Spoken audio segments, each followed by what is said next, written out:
It's Halloween, which means we're gonna talk about some of the scariest PC stories you've ever... What are you doing? Just trying to make a cringy, scary PC Halloween video. Oh, okay. I want to kick my own ass after that intro. Anyway, yeah, it is Halloween time. So Crucial and I decided, why don't we do a little video here where we sort of talk about some of the scariest PCs and PC stories that we can think of.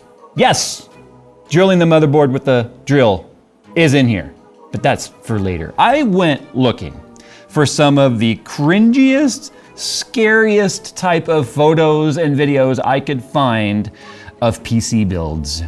And let me tell you right now, you're probably gonna wanna take a bath after this, because it's kind of bad. So first up, we've got Sonic Ipiktakus from Reddit. And what you have here appears to be at least one cadaver worth of dead skin inside of it. It's pretty freaking bad. Not to be confused with the ugly ketchup and mustard. We can live with that. But when you have a legitimate color change of the entire insides of the PC because of the amount of dust and what appears to be cat hair, maybe camel hair. Yeah, I think that was an easy way to start off this cringy PC builds for Halloween. The very next one, as you can see here, okay, I mean, it's a PC, it's ugly. The specs though? Well, this comes from Hotchart8433. He says his friend is trying to sell this PC for 700 bucks. Specs wise, it's got a B450 motherboard. Okay, it's a Ryzen 1700, but the GPU is an FX 6300? Question mark, LOL, what? Obviously they don't know what's in there if they're saying it's a CPU for a GPU. What's up with that hard drive? Why is a hard drive half in one sled and half out the other, just hanging down? This one was worthy, because what's totally terrifying is the idea that anyone had the audacity to try and sell this, let alone for 700 bucks. This one also comes from user deleted, because the user deleted it, but it was still there because internet. It's basic. I mean, it looks like a first gen 4x3 LCD type screen with some sort of I don't know, E-Machines type box. But what I found truly terrifying are the handprints on the wall. The color looks right to be fecal matter. So when your PC's so shitty, it's leaving its own shitty handprints on the wall. This next one comes to us from Anonymous, because at this point, I kind of left Reddit and I was like, you know what? Let's just see what kind of random crap we can find out there. I highly discourage the idea, if you don't have the right cable for a power supply, if you don't have the right cable, I highly recommend that you don't cut the end off your cable and expose the wires, shove 2 screws in the power supply and wrap them around the screw. That right there is a quick way to test the quality of your fire insurance for your homeowner's insurance. Moving on now, we got the claw game, right? You know, nothing says fun times like a claw game. You know, one where you guarantee you're gonna spend 50 cents or $1 repeatedly and spend 10, 15 bucks to buy a dollar store plushie that you could have just went and got anyway. But when you find a Dell computer in there, you might question whether or not that 50 cents is actually worth it. I think 50 cents is still overpriced to buy this Dell computer inside this claw machine. First of all, I'd love to see the claw actually try and grab that thing. Moving on, we have a pizza box build. I'm a little mad that I didn't think of this first. Somebody took a used pizza box, a laptop monitor, and just the guts of a regular PC and plopped it inside of a pizza box. Now, legend has it, that's not grease coming out of it. Those are tears.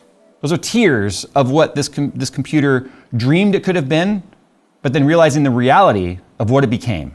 Now we're moving into the truly horrifying type of stuff. What does it say about your setup if you literally have cordyceps growing out of your GPU?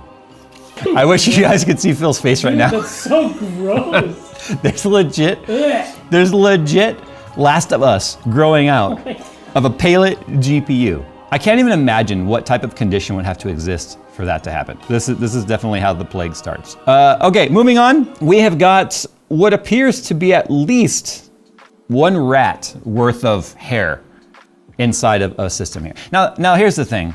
If you vape, if you have animals, if you smoke, you create a sticky substance that makes its way into your system. It's just the way it works with exhaling humid smoke or vape, right?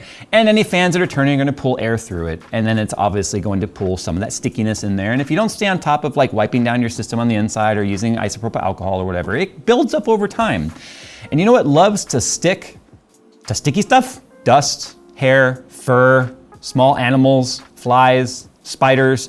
So that's why you get this mess right here. In fact, it is so bad. It actually looks like that fan grew a beard. That Zotac GPU, yeah, it literally has aged because it has now like a Gandalf the White level of beard coming off of it.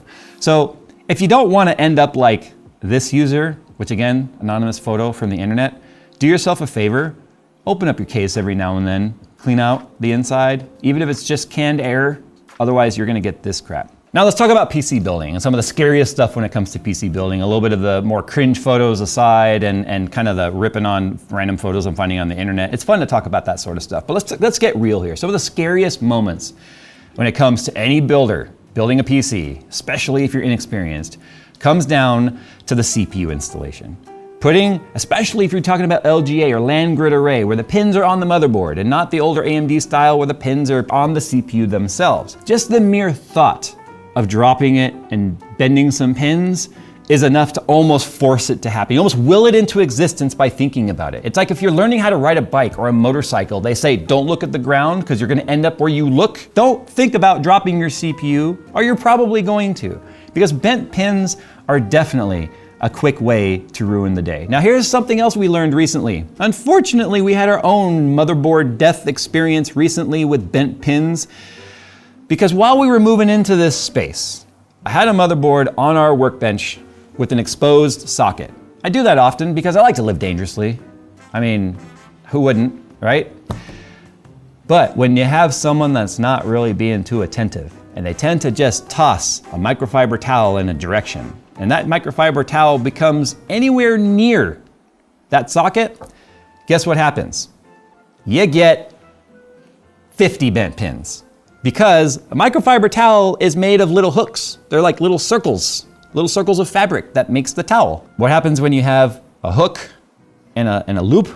Well, it's like Velcro at that point.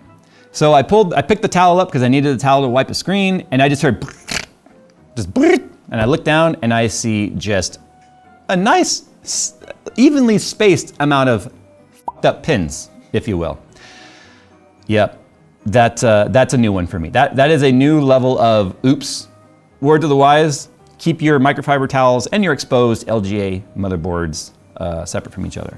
But for those of you that are newer around here and you're not aware of one of the cringiest moments I've ever had in my computer building / YouTube career, you gotta go all the way back to the 2011-E socket, or technically 2011-3.3. We are talking about, of course, the extreme platform for Intel, X99, X78, X99, X299, and you have a threaded hold down bracket that goes around the CPU. So instead of a pass-through hole, it's threaded, where you thread the posts on and then the mount goes on there. Well, in the earlier days of CPU blocks for the X99 platform, the idea was that you could just have a cooler or a water block and then give different standoffs that would pass through all the way to the backside and just mount for 2011 in their different standoff height. The problem was motherboards back then were not consistent. Some motherboards had pass-through holes where you could utilize that, and some did not. I decided that my board didn't have the holes, so damn it, I was gonna make the holes.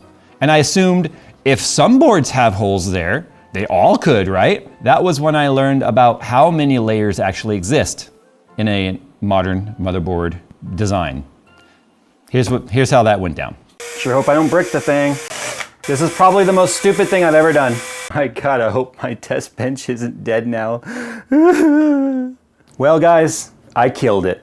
This is one of those infamous moments that I continue to bring it up when I talk about my own cringes and my own PC fears and fails because of the fact that, well, it's on the internet. It's immortalized. It's never going anywhere, and I can't pretend it didn't happen, but you can sort of pretend to learn by it. Although, unless you're sitting there with a drill in your hand right now and a drill bit and a motherboard going, I was about to do that very thing, chances are you don't need to learn from this because no one should be that stupid.